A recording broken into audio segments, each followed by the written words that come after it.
Medina মনোয়ারার এই বিড়ালটিকে দেখে একটি ব্যক্তি স্তব্ধ হয়ে গিয়েছিল। বিড়ালটি সব সময় রাসূলুল্লাহ সাল্লাল্লাহু আলাইহি সাল্লামের রওজা মোবারকের কাছাকাছি থাকতো এবং বসে বসে কি যেন চিন্তা করত। আর সেই বিড়ালটিকে যেদিন সেই ব্যক্তিটি ধরতে গিয়েছিল সেদিন তার সাথে এমন এক ঘটনা ঘটেছিল, তিনি অবাক হয়ে গিয়েছিলেন। ঘটনাটি জানলে আপনারা নিজেরাও স্তব্ধ হয়ে যাবেন। ঘটনাটি হলো, পাকিস্তানের একজন হাজী সাহেব এই ঘটনাটি শেয়ার করেছেন। তিনি বলেন, তিনি একবার হজ করার জন্য সৌদি আরব গিয়েছিলেন।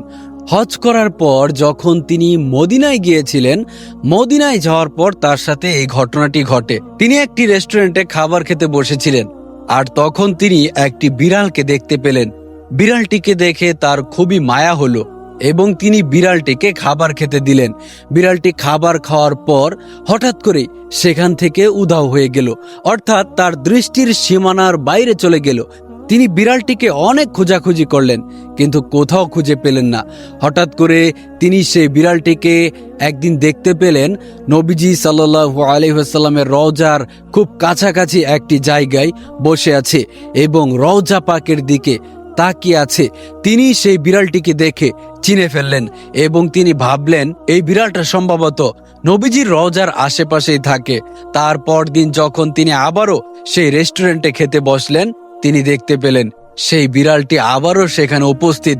সেদিনও তিনি নিজে না খেয়ে বিড়ালটিকে খাবার খাওয়ালেন। বিড়ালটির খাবার খাওয়া শেষ হলে বিড়ালটি আবারও চলে গেল। তিনি সেদিনও দেখতে পেলেন নবীজির রওজা মুবারকের খুব কাছাকাছি একটি জায়গায় বিড়ালটি বসে আছে এবং কি যেন ভাবছে।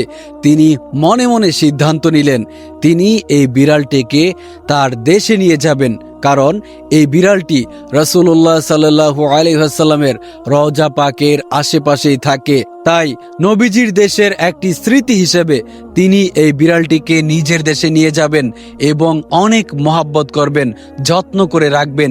এই চিন্তা ভাবনা থেকেই তিনি পরদিন বিড়ালটিকে আনতে গিয়েছিলেন, কিন্তু না, তিনি আর বিড়ালটিকে কোথাও দেখতে পাননি। তিনি সেই বিড়ালটিকে অনেক খোঁজাখুঁজি করেছিলেন কিন্তু না, সেই বিড়ালটি আর কখনোই তার চোখের সামনে পড়েনি। প্রিয় বন্ধুরা, আল্লাহ পাক রাব্বুল আলামিন অনেক প্রাণীকুল সৃষ্টি করেছেন। সমস্ত প্রাণীকুলই কিন্তু নবীজি সাল্লাল্লাহু আলাইহি ওয়াসাল্লামকে অনেক পরিমাণে ভালোবাসে, কারণ মানব জাতি, জিন জাতি, যত জাতি আছে সমস্ত জাতির নবী রাসূলই কিন্তু আমাদের নবী করিম সাল্লাল্লাহু আলাইহি ওয়াসাল্লাম। মহান আল্লাহ তাআলা রাসূল সাল্লাল্লাহু আলাইহি ওয়াসাল্লামের সমস্ত সুন্নতের উপর আমাদের আমল করার তৌফিক দান করুন। আমিন।